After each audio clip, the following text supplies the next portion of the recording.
കണ്ടോ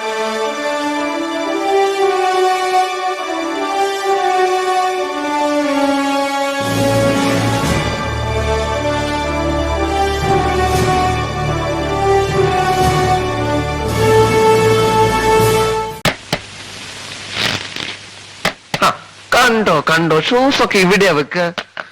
എല്ലാത്തിനും നിന്റെ കൂടെ ഒരാള് വേണം, എന്നാലേ ശരിയാവൂ. അമേരിക്കയിൽ ചെന്നാ നിന്റെ ഭക്ഷണവും മറ്റു കാര്യങ്ങളൊക്കെ ആലോചിക്കുമ്പോഴാ എനിക്ക് വിഷമം. അതിനൊക്കെ അവിടെ ആരെങ്കിലും ഒക്കെ കാണും.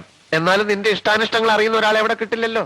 പാമ്പിനെ തിന്നുന്ന നാട്ടിൽ ചെന്നാൽ നടു കഷ്ണം കഴിക്കണം, അത്രേ ഞാൻ കണക്കാക്കിയിട്ടുള്ളൂ.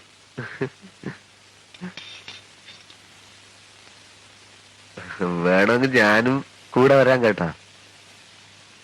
വേണ്ട, നീ നിർബന്ധിച്ച കമ്മീഷണർ സമ്മതിക്കും. എങ്ങനെ? നീ നിർബന്ധിച്ച കമ്മീഷണർ സമ്മതിക്കും. ഇല്ല, ഞാൻ നിർബന്ധിക്കില്ല. അല്ല, ഈ അമേരിക്കയിൽ പോവാന്നൊക്കെ പറയുന്നത് മനുഷ്യ ജീവിതത്തിൽ ആകെ കിട്ടുന്ന ഒരു ചാൻസ് ആണ്. അതുകൊണ്ടാണല്ലോ ഞാൻ പോകുന്നത്. അതുകൊണ്ടാണ്. നീ പറയുകയാണെങ്കിൽ ഡിപ്പാർട്ട്മെന്റ് സമ്മതിക്കും. വിജയ, നിനക്ക് അഹങ്കാരം വളരെ കൂടുതലാണ്. അയ്യോ, ഞാൻ വെറും പാവല്ല. അല്ല, ഒരു കീഴുദ്യോഗസ്ഥൻ മേലുദ്യോഗസ്ഥനോട് പെരുമാറുന്ന പോലെ അല്ല നീ എന്നോട് പെരുമാറുന്നത്. ഞാൻ നിന്നെ വല്ലപ്പോഴും ഒന്ന് കോൺസ്റ്റബിൾ എന്ന് വിളിച്ചാൽ നിനക്ക് വലിയൊരു ഇത്. ഇനി നീ എന്നെ പട്ടിന്ന് വിളിച്ചാലും ഞാൻ മറുത്തൊരു അക്ഷരം ഉണ്ടില്ല. ഇല്ലേ? ഇല്ല. എടാ പട്ടി, എന്തോ എടാ പട്ടി, എത്ര തവണ വേണേലും വിളിച്ചോ. ഇനിയിപ്പോ അവിടെ ചെന്നാല് കാലത്ത് നിന്റെ എല്ലാ തുണികളും എടുത്തുകൊണ്ട് ഞാൻ വാഷ് ചെയ്യും, നിനക്ക് ബെഡ് കാഫി തരും, പിന്നെ ലഞ്ച് ഡിന്നർ. ഇനി നീ എന്നെ ഇപ്പൊ തല്ലിയെ പോലും ഞാൻ മറുത്തൊരു അക്ഷരം ഉണ്ടില്ല.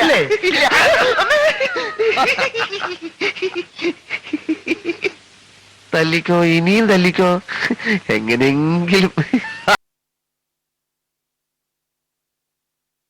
ആ ലിസ്റ്റ് ഒന്നുകൂടി കേക്കട്ടെ. ഡൈനിങ് ടേബിൾ പൂപ്പരുത്തി മതി, 2000 ഓ നിൽക്കും. പൂപ്പരുത്തി അവിടെ ഈട്ടി തന്നെ വേണം. 25,000. Sofa set. ചൂരല് മതി. റെപ്രസെന്റേറ്റീവിന് ഇരിക്കാനില്ല, യമുനയ്ക്കാ. കുഷൻ തന്നെ വേണം, കുതിച്ചു പോകണം. അതിന് കുതിരപ്പുറത്ത് കയറിയാ പോലെ. തമാശകള കൂട്ട്. 25,000. ബ്രിഡ്ജ്. പാലോ അതും വേണോ? അവർക്ക് നടന്നു വന്നാ പോരെ? അതല്ലെന്ന്, തണുപ്പിക്കുന്ന ഒരു സാധനം ഇല്ലേ? Fridge 9,000. T V. Black and white പോരെ? ഓരോ കളർ തന്നെ വേണം. 10-20 അടി നീളം വേണം. 10-20 അടി നീളോ?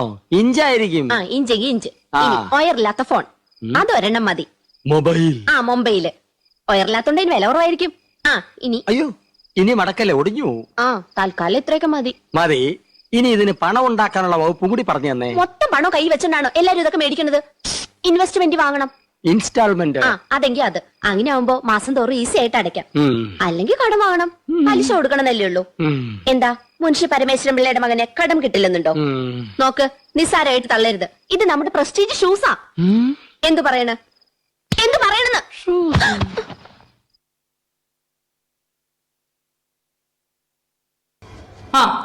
പറഞ്ഞ എന്താ ജയഭാരതിയോടൊന്നും ചോദിക്കാത്ത? അവരുടെ അഭിപ്രായം കൂടെ അറിയണ്ടേ? അത് അവളുടെ അഭിപ്രായം പറയാനുള്ള സ്വാതന്ത്ര്യമൊക്കെ ഞാൻ കൊടുത്തിട്ടുണ്ട് മാഡം. ഓഹോ, സ്വാതന്ത്ര്യമൊക്കെ കൊടുക്കുമല്ലേ? എത്ര കൊടുക്കും? ആവശ്യത്തിന്. നീ സ്വാതന്ത്ര്യം കൊടുത്തിട്ട് വേണോ അവൾക്ക് കിട്ടാൻ? അതല്ല മാഡം, അവളങ്ങനെ അഭിപ്രായമൊന്നും പറഞ്ഞിട്ടില്ല. ആണോ ജയഭാരതി? എന്നോട് എന്തെങ്കിലും ചോദിച്ചാലല്ലേ എനിക്ക് അഭിപ്രായം പറയാൻ പറ്റൂ. അത് പിന്നെ എന്റെ ജോലിയുടെ തിരക്കിന്റെ ഇടയിൽ അങ്ങനെ സ്നേഹത്തോടെ പെരുമാറാനും സംസാരിക്കാനൊന്നും സമയം കിട്ടാറില്ല. എനിക്കും ഇപ്പൊ ജോലി ഉണ്ടല്ലോ, എനിക്ക് എല്ലാവരോടും സംസാരിക്കാൻ സമയം കിട്ടാറുണ്ട്. ഇത് അതുപോലല്ല, നല്ല തിരക്കാണ്. അതിന്റെ ഇടയ്ക്ക് ചിലപ്പോ കുറച്ച് ദേഷ്യമൊക്കെ വന്നൊക്കെ ഇരിക്കും. എനിക്ക് നല്ല തിരക്കുണ്ട്, പക്ഷെ ഈ പറയുന്ന ദേഷ്യമൊന്നും എനിക്ക് ആരോടും തോന്നിയിട്ടില്ല. തിരക്ക് ഇനി ആ തയ്യൽ മെഷീനിൽ നിന്ന് തയ്ച്ചുണ്ടാക്കുന്ന പോലെ അല്ല ഇത്. പിന്നെ കോഴി ഫാമില് കോഴിയുടെ ഇടയ്ക്ക് അഴുക്കിന്റെ ഇടയ്ക്കും കിടന്നാണ് പണിയെടുക്കുന്നത്. നിങ്ങൾ വീട്ടിലിരിക്കുന്ന പെണ്ണുങ്ങൾക്ക് എന്താ പറയാ? ചുമ്മാ ഇരുന്ന് കുറച്ച് ചോറും കറിയും വെച്ച് ഉണ്ടാക്കിയാ പോരെ? പുറത്ത് പണിയെടുക്കുന്ന ആണുങ്ങളെ കഷ്ടപ്പാട് നിങ്ങൾ വല്ല അറിയുന്നുണ്ട്? എന്താ എന്താ നിന്നെ കൊണ്ട് എടുത്താൽ പോകാത്ത കാര്യം ഇവിടെ പറയണ്ട. സൂക്ഷിച്ച് സംസാരിക്കണം.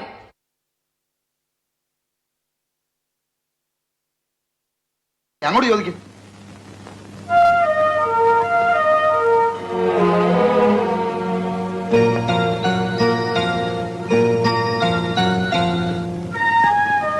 എന്താ ഉണ്ടായത്?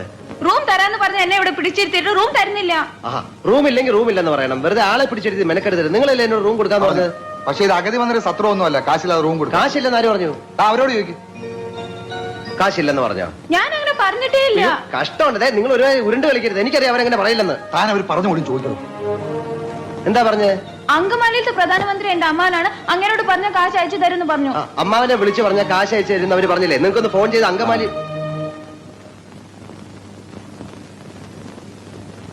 അങ്കമാലിയിലെ അമ്മാവൻ ആരാന്ന് പറഞ്ഞു? പ്രധാനമന്ത്രി. അപ്പൊ ഈ കഴുത പറയാ എന്റെ അമ്മാവന്റെ വകയല്ല ഈ ഹോട്ടലിന്. അപ്പൊ ഞാൻ ചോദിച്ചു നിന്റെ അമ്മാവന്റെ വകയാണോ ഈ ഹോട്ടലിന്? അപ്പൊ അവൻ എന്നെ എടിന്ന് വിളിച്ചു, ഞാൻ അവനെ പട്ടിന്ന് വിളിച്ചു. അപ്പൊ ഒരുത്തൻ എന്നെ അടിക്കാൻ വന്നപ്പോ ഞാൻ എന്റെ കൊടയെടുത്ത് അവന്റെ വയറ്റത്ത് ഒറ്റ കുത്തി. എന്റെ കൊടയെ പിടിച്ച് വലിച്ചപ്പോ ദാ അവിടെ ഇരിക്കുന്ന ഫോട്ടോ എടുത്ത് ഞാൻ തറയിൽ എറിഞ്ഞു പൊട്ടിച്ചു.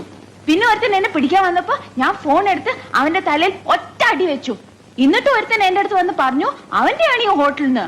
അപ്പൊ ഞാൻ അവന്റെ അപ്പുവിനെയും അമ്മുവിനെയും ഒക്കെ ചീത്ത പറഞ്ഞു. അവൻ പോലീസിനെ വിളിക്കുന്നു പറഞ്ഞപ്പോ ദാ അവിടെ ഇരിക്കുന്ന പൂച്ചട്ടി എടുത്ത് അവന്റെ തലയിൽ ഒറ്റ അടി വെച്ചു കൊടുത്തു. അവനെ ആസ്പത്രി കൊണ്ടുപോയി. ഞാൻ വേറെ ഒന്നും ചെയ്തില്ല, ഇത്രേ ചെയ്തുള്ളൂ. അതിനാണ് ഇവന്മാർ ഇങ്ങനെ ബഹളം വെക്കുന്നത്.